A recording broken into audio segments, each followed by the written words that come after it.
കീം പരീക്ഷാ ഫലത്തിൽ സംസ്ഥാന സർക്കാരിന് തെറ്റുകളൊന്നും പറ്റിയിട്ടില്ലെന്ന് മന്ത്രി ആർ ബിന്ദു. ഇപ്പോൾ നടക്കുന്നത് തെറ്റായ പ്രചാരണമാണ്. എല്ലാ കുട്ടികൾക്കും നീതിയും തുല്യതയും ഉറപ്പുവരുത്താൻ കഴിയുന്ന ഫോർമുലയാണ് സർക്കാർ അംഗീകരിച്ചതെന്നും മന്ത്രി പറഞ്ഞു. ഒന്നും പറ്റിയിട്ടില്ല. അത് തെറ്റായ രീതിയിലുള്ള പ്രചരണമാണ് ഇപ്പോൾ നടത്തുന്നത്.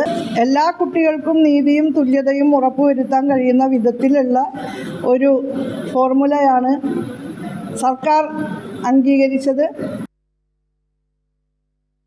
ശരത്തോങ്ങലൂർ തൃശ്ശൂരിൽ നിന്ന് വാർത്തയുടെ വിവരങ്ങളുമായി ചേരുകയാണ്. ശരത്ത്, അതായത് എല്ലാ കുട്ടികൾക്കും ഏത് സിലബസിൽ പഠിച്ചവർക്കായാലും എല്ലാവർക്കും ഒരുപോലെ തുല്യമായ രീതിയിൽ നീതി ഉറപ്പുവരുത്തുക എന്ന ലക്ഷ്യമായിരുന്നു സർക്കാരിനുണ്ടായിരുന്നത്. പക്ഷേ ചില പ്രശ്നങ്ങളുടെ പുറത്ത് കോടതിയിൽ അത് മറ്റൊരു രീതിയിൽ വ്യാഖ്യാനിക്കപ്പെടുകയും കോടതി പരീക്ഷാ റിസൾട്ട് റദ്ദാക്കുകയും ചെയ്തതാണ് ഉണ്ടായത്. അതിനെ തുടർന്ന് സർക്കാരിൻ്റെ ഉദ്ദേശശുദ്ധിയെ തെറ്റായ തരത്തിൽ വ്യാഖ്യാനിക്കുകയാണ് മാധ്യമങ്ങളടക്കം എന്നതാണോ മന്ത്രി ഇന്ന് ചൂണ്ടിക്കാണിച്ചത്? വുമായി ബന്ധപ്പെട്ടുകൊണ്ട് സർക്കാരിന് വലിയ തിരിച്ചടി ഉണ്ടായെന്നും സർക്കാരിന്റെ ഭാഗത്ത് നിന്ന് വലിയ പിഴവുണ്ടായെന്നും രീതിയിലുള്ള വലിയ പ്രചരണം നടക്കുന്നു. എന്നാൽ ഉന്നത വിദ്യാഭ്യാസ വകുപ്പ് മന്ത്രി കൃത്യമായിട്ട് അതിന് മറുപടി പറയുകയാണ്. ഈ വിഷയത്തിന് സർക്കാരിന് തെറ്റൊന്നും പറ്റിയിട്ടില്ല. ഇപ്പോൾ നടക്കുന്നത് തെറ്റായ പ്രചരണമാണ്. കഴിഞ്ഞ വർഷം ഒരു അനീതി ഉണ്ടായി, അത് ആവർത്തിക്കാതിരിക്കാൻ വേണ്ടിയിട്ടാണ് ഇത്തരത്തിൽ സർക്കാർ ഇടപെട്ടത്.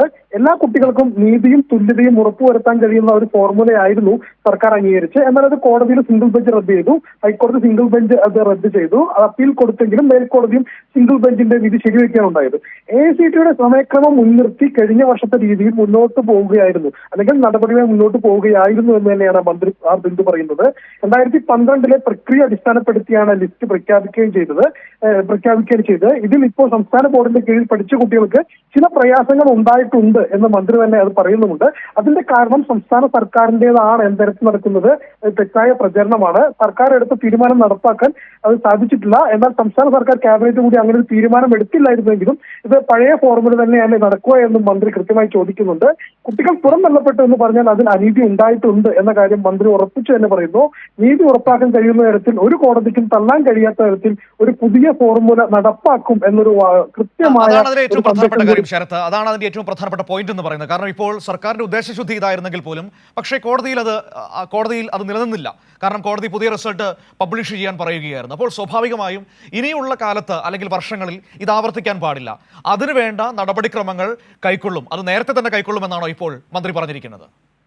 അതെ മനു, കൃത്യമായിട്ട് അത് തന്നെയാണ് പറയുന്നത്. അതായത് അടുത്ത വർഷം, അതായത് കുട്ടികൾക്ക് എല്ലാ തരത്തിലും നീതി ഉറപ്പാക്കാൻ കഴിയുന്നു. അത് സംസ്ഥാന സിലബസിൽ പഠിച്ച കുട്ടികളാണെങ്കിലും CBSE സിലബസിൽ പഠിച്ച കുട്ടികളാണെങ്കിലും ഇവർക്കെല്ലാം തന്നെ ഉൾക്കൊള്ളാൻ കഴിയുന്ന, അല്ലെങ്കിൽ അവരെല്ലാവർക്കും നീതി കൃത്യമായി ഡെലിവറി ചെയ്യപ്പെടുന്ന രീതിയിൽ ഒരു രീതി, മാർക്ക് ഏകീകരണ രീതി ഉണ്ടാകും.